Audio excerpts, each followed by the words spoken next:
السلام عليكم. عليكم السلام ورحمة الله، أهلا وسهلا. الله يخليك يا فندم. حابب تقول اسمك؟ اسمي أحمد. أهلا بيك يا أحمد. أحمد، المكالمة مذاعة على الهوا، موافق بالإذاعة؟ موافق. قول لي يا أحمد، مشكلتك إيه؟ اتفضل. أنا شاب من الصعيد، امم. وحبيت واحدة من عندنا من البلد. تمام. كان فرق سن يعني بيني وما بينها بتاع 5 سنين. امم. المهم طالت الفترة، يعني أخدنا مع بعض بالظبط 7 سنين. قعدتوا مع بعض بتحبوا بعض 7 سنين؟ 7 سنين. تمام. بس فجي في الآخر كده واحدة لا منه لله راح وصل كلام وحش لأبوها. هو أنت تقدمت لها يا أحمد، ولا ما كانش عندك إمكانيات إنك تقدم لها؟ أنا أنا كنت عاوز أتقدم لها بس هي رفضت لأنه هي أصغر مني، يعني أنا أول ما اتعلقت بيها كانت هي في سنة تانية إعدادي. دي كانت لسه طفلة يعني. كانت لسه طفلة بس أنا كنت شايفها كل حاجة في حياتي، أمي وبنتي وأختي وكل حاجة. ماشي. فجيت واحد كده راح وصل كلام وحش لأبوها. امم. بس فقالت لي حصل كذا كذا، قلت لها خلاص وانا هاجي وهقابل ابوكي. امم. رحت وقعدت مع ابوها، فاول ما رحت له قال لي انت احمد؟ قلت له اه. فقال لي هجيب لك المصحف وتحلف عليه تقول لي على كل حاجه بصراحه. امم. قلت له من غير ما احلف على المصحف انا مش هخبي عليك اي حاجه وهقول لك كل حاجه بصراحه. بس بيقول لي انت مشيت مع بنتي؟ قلت له انا مشيت معاها وبحبها وهي بتحبني ومحافظ عليها اكتر من اختي. امم. فالمهم بعد ما سمع كل اللي عندي راح قال لي شربت الشاي؟ قلت له قال لي ما عنديش بنات للجواز. رفضك؟ رفضني على طول. امم. بس جيت بعد كده سبته فتره تانيه وبقيت يعني اتقدم، ما سبتهاش برضه، اتقدمت فوق ال 15 مره. وكل مرة بيرفضك؟ كل مره بيرفضني، بقيت اخد له ناس كتير معايا اعرف انه ده صاحبه او ده ليه يعني دلاله عليه دلالة او بيسمع عليه. كلمته اخده له امم. معايا. وسبب الرفض ايه بقى؟ انك عرفت بنته من وراه، ولا عشان انت امكانياتك مش جاهز مثلا؟ لا عشان خاطر عرفت بنته من غير ما اقول له. امم.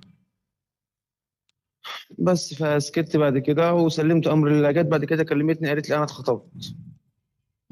طبعا في الكلام ده حد كانت يعني؟ كبرت بقى، كانت عندها 20 سنة ساعتها. اه كان عندها بالظبط 19 او 19 ونص. اه. المهم قالت لي في حد جاي لي النهارده، فالمهم رحت كده وتلقيته قدام بيتهم وعملت مشكله والناس كلها حست بالموضوع. امم. رحت شكلنا مع بعض رحت واتلمت يوم الناس. الخطوبة؟ يوم الخطوبه وبوظت الخطوبه. امم. انه هي كلمتني وقالت لي ما تسيبنيش مهما يحصل معايا، ما تسيبنيش. امم. بس وعملت اللي عملته بقى وحصلت مشاكل. فالمهم اتخطبت 5 6 مرات وكل ما تتخطب مره فاشكلها لها برضه. اه. جه في الاخر ابوها اول ما سقط عليه ناس كتير وحصلت مشاكل واتحبست، يعني بالعربي كده ابوها راح ودى فيا بلاغ وحبسني. حبسك بتهمة ايه؟ انك مسكت فيه يعني ولا ايه؟ انا مش فاهم. اني انا رحت له عند البيت وضربت عليه نار والحاجات دي. اتهجمت عليه. اه اتحبست امم. وطلعت يعني الحمد اتحبست لله. قد ايه؟ حبست 15 يوم. امم. وبعد كده راحت له ناس يعني معرفه زي كده واصطلحوا وطلعني. امم. اول ما طلعت بقى اتخانقت معاه تاني وقلت له عشان نريح بعض من الموضوع ده، بنتك محدش هياخدها، لا ياخدها انا لا ياخدها ربنا، غير كده محدش هياخدها. بس فبعد كده ربنا هداه وبعد مشاكل وإعفار، يعني خدنا بالظبط 3 سنين في مشاكل. امم. ربنا هداه في الآخر وقال لي قدامك شهر 30 يوم لا اسمع إنك كلمتها ولا قابلتها ولا شفتها، وبعد ال 30 يوم تيجي تلاقيك جاهز من كل حاجة. يعني قالك تتجوز في شهر واحد؟ في شهر واحد تكون جاهز من كل حاجة. امم. كان معايا عربية بعتها وربنا رزقني وعملت الشقة ووضبت حالي وكل حاجة. جميل. يوم الحنة بالظبط. اه يوم الحنة كنت بكلمها ومفيش أي حاجة، عملنا حنة ما رضيش يعمل حنة ليلة ولا أي حاجة، قال لي على كده الحنة أنت تفرح في بيتكم وأنا أفرح في بيتنا. اه. قلت له ماشي حاضر. انا بقول على اي حاجه حاضر عشان خاطر بس عشان ان يعني تعدي كل الموضوع امنيه حياتي. وتتجوزها. اه. مم. بس جيت يوم الحنه بكلمها ومفيش اي حاجه وبنتكلم مع بعض ومفيش اي حاجه. مم. بس وسابتني وقفلت. بعد منها بساعة زمن بالظبط فواحد صاحبي قال لي الحق انا سابتك طالعين جري بعربيه، الكلام ده كان الساعه 4 الفجر. مم.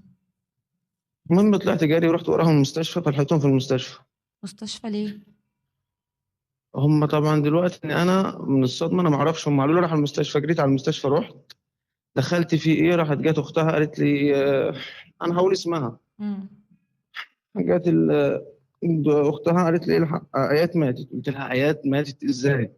انا مش متخيل ازاي هي ماتت وهي لسه بتكلمني ما كملتش حاجه. العروسة؟ لا عروسه. لا حول ولا قوة بس إلا بالله. لا حول ولا بس قوة إلا وعملت إقناع في المشكلة، عملت إقناع يعني في المستشفى، لا رحت حول ولا وضربت الدكتور وحصلت مشاكل. المهم الدكتور بقول له انا اعتبر جوزها، انا هي لسه قافله مني، ما كملتش اي حاجه، لا تعبانه ولا عيانه ولا ما فيهاش اي حاجه، مش بتشتكي من اي حاجه. اللي هو يوم حنتكم اللي هو كان صباح تاني يوم الفرح. تاني يوم الفرح طب وهي لما كلمتك ما قالتلكش انها زعلانة من حاجة؟ ابوها ضربها مثلا، عمل فيها حاجة؟ ولا اي حاجه، مبسوطه جدا وطايره من الفرح. وكانوا عاملين حنة وبيحتفلوا ولا ما كانوش عاملين؟ ما عملهاش اي حاجه، اه يعني ما رضاش يعمل لها. ما رضيش يعمل لها اي حاجه. طب مش يمكن ده اللي بس زعلها؟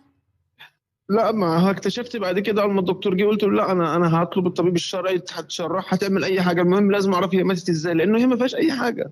او انت كنت كاتب كتابك؟ ايه، كنت كاتب كتابك؟